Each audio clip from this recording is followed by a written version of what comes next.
Балаңызды патриот кылып чоңойтуңуз.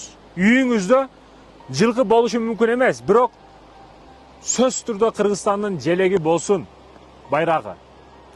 Андан кийин сөз түрдө улуттук баш кийимибиз калпак болсун. Калпак, желек сөз түрдө болсун. Ошону карап патриот болуп, желекти караган сайын, андан кийин Кыргызстандын касиеттүү жерлери, керемет жерлери, ошолорго барып зыярат кылдырыңыз балаңызды. Балам, мына жер тарыхы мындай болгон. Мына областта мына окуялар болуп өткөн. Муну душман бил, муну дос бил, муну саткындык кылып кетиши мүмкүн деп айтыңыз балаңызга. Тарбияны ошентип патриоттук сезимди ошентип чоңойтобуз. Бүгүн балдарыбыздын көпчүлүгүндө патриот сезими жок. Балдарыбыз, шаардык балдар орусташып, эгоист болуп чоңоюп атат.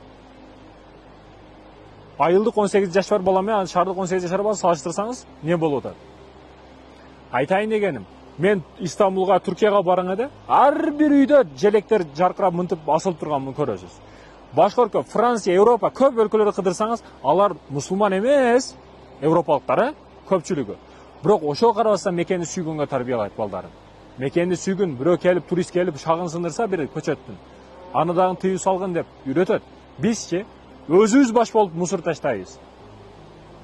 Балдарыбызды патриоттукка, сезимге, ушундай сезимдер менен чоңойтолу, урматтуу мекендештерим.